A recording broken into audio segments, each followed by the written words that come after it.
5 milliards d'années, la Terre et Mars se sont formés en même temps.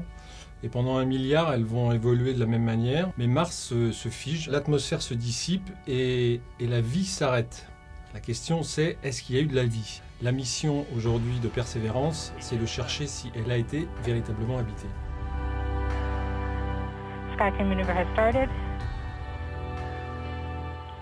Touchdown confirmed. Perseverance safely on the surface of Mars.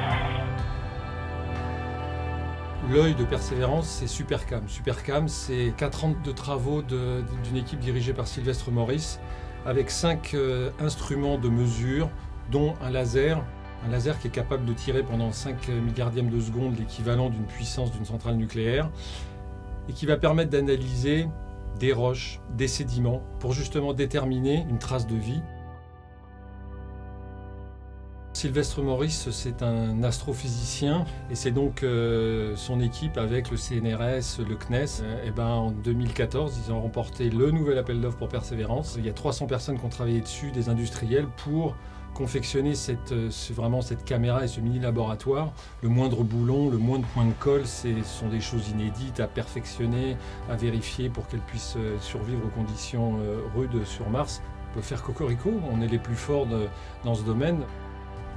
La pression, elle a été énorme parce que c'est l'excellence absolue. En même temps, c'est des entreprises qui se répercutent au niveau de l'État. Enfin, tout le monde est concerné au premier chef. Et en plus, il leur est arrivé une catastrophe puisque 2 mois avant la livraison en novembre 2018 de Supercam, il y a eu un dysfonctionnement et l'appareil était hors d'usage.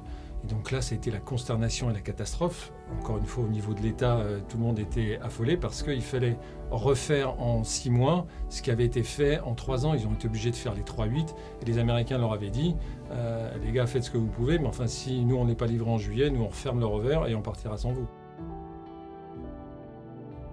Emmanuel Macron est venu assister au lancement parce qu'on lui a demandé, mais enfin aussi parce qu'il se rend compte d'une part que la France, on est très fort et qu'on a fait une très bonne affaire parce que Supercam a coûté 40 millions d'euros, ce qui est de l'argent, mais dans un projet de 2,4 milliards, c'est un peu comme si, vu la caisse de résonance qui a été justement l'arrivée de Persévérance sur Mars, c'est justement une fenêtre sur la technologie française incroyable pour un prix finalement assez modeste.